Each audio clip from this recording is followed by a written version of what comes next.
અદેખી ભાભીની વાર્તા। ભક્તિપુર ગામમાં એક ગરીબ બ્રાહ્મણી રહે। બ્રાહ્મણીનું પિયર ગામમાં જ હતું। ભાઈ ઘણો ધનવાન પણ ભાભી ઘણી અદેખી। બ્રાહ્મણીને 7 દીકરા, પેટનો ખાડો માંડ પૂરાય, ક્યારેક તો ભૂખ્યા સૂવું પડે, પણ તોય બ્રાહ્મણી ઘણી ખાનદાની।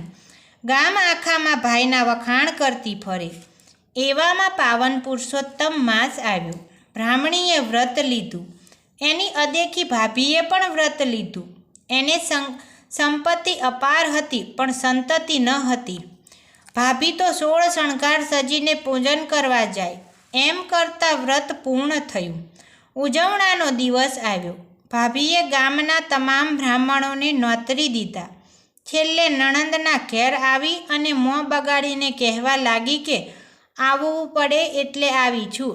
બધા જમી લે પછી હું બોલાવું ત્યારે આવજો। કાળમાંથી ઉઠ્યા હોય એમ ભૂખાવડાની જેમ દોડી ન આવતા। નણંદને ભાભીના વેણ વશમાં તો બહુ લાગ્યા, પણ એ છાના ખૂણે આંસુ સારીને બેસી રહી। છોકરા તો રાજીના રેડ થઈ ગયા। વાહ ભાઈ વાહ, મામાના ઘેર જમવા જવાનું અને મેવા મીઠાઈ ખાવા મળશે, મજા પડી જવાની। બીજા દિવસે બધાય બ્રાહ્મણો જમી પરવાર્યા, પણ ભાભી બોલાવવા ન આવી। છોકરા ધમપછાડા કરે છે, બ્રાહ્મણી સમજાવીને શાંત પાડે છે। એમ કરતાં સાંજ પડી, દી આથમી ગયો। ખાવ કરતાં છોકરા સૂઈ ગયા, પણ જમવાનું કહેવા ભાભી ન આવી તે ન આવી। દીધા નોતરે ભાણેજડા ભૂખ્યા રહ્યા। રાતે બ્રાહ્મણીને વિચાર કર્યો કે સવારે છોકરા ઉઠીને ખાવા માગશે ત્યારે આપીશું। બચારા બાળકોને મામીના સ્વભાવની શું સમજ પડે? અત્યારે તો માંડ જંપીને સૂઈ ગયા છે, પણ સવારે વહેલા ઉઠીને પાછા ખાવાનું માગશે ત્યારે મારે શું જવાબ દેવો? છેવટે ન છૂટકે બ્રાહ્મણી તો ચૂપચાપ ગઈ ભાભીના ઘેર। ત્યાં તો રોશની ઝળહળે છે, મંગલ ગીત ગવાય છે। ઘરના ખૂણે એઠા પતરાળાનો ઢગલો પડ્યો છે। બ્રાહ્મણી તો 8-10 પતરાળા સાદલામાં છુપાવીને ઘેર આવી। એમાં જે વધ્યું હતું એના લાડવા વાળીને પતરાળા ઘરના ખૂણે ફેંકી દીધા અને સૂઈ ગઈ। એણે વિચાર્યું કે છોકરા સવારે ઉઠશે એટલે આ લાડવો આપીશ તો બચારા ખુશ થઈ જશે। રોજની ટેવ પ્રમાણે બ્રહ્મ મુહૂર્તે ઉઠીને એણે દીવો કર્યો। ત્યાં એની નજર ખૂણામાં ગઈ। ખૂણામાં કંઈક ચળકતું જોયું।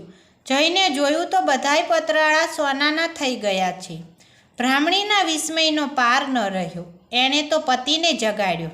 પતિ પત્ની વિચાર કરવા લાગ્યા કે ગમે તેમ તોય આ પારકું ધન, આ તો ભાઈના પતરાળા, ભલે ને સોનાના રહ્યા તોય આપણાથી ન લેવાય। બ્રાહ્મણી તો તરત દોડતી ગઈને ભાઈને તેડી લાવી।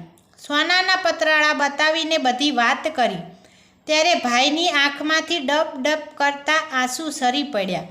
એણે એ પતરાળા બહેનને કાપડામાં દઈ દીધા। પુરુષોત્તમ પ્રભુની દયાથી બ્રાહ્મણી પળવાળમાં ધનવાન થઈ ગઈ। એણે તો આખા ગામને જમવા તેડ્યું। ભાભીને પણ નોતરું દીધું। ભાઈ ભાભી જમવા આવ્યા। ભાણેજ પીરસવા લાગ્યા। મામીના ભાણામાં 1.25 શેર સોનાનો લાડુ મૂક્યો। મામી ભડકી, કેમ આમ સોનાનો લાડવો મૂકો છો?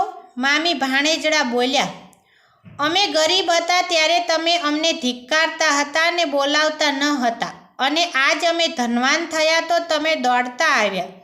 જે કાંઈ છે એ સોનાની કૃપા છે। તમને સોનું વહાલું છે એટલે જમવામાં પણ એ જ દીધું છે। જમો તમારે નિરાતે। મામીની આંખમાંથી પશ્ચાતાપના આંસુ વહેવા લાગ્યા। એ ઉઠીને નણંદ પાસે આવી અને સાચા દિલથી માફી માગવા લાગી।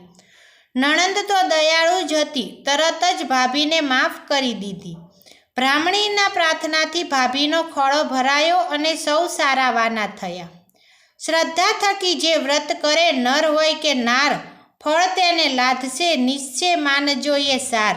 હે પુરુષોત્તમ રાય, તમે જેવા ભોળી બ્રાહ્મણીને ફળ્યા એવા સૌને ફળજો।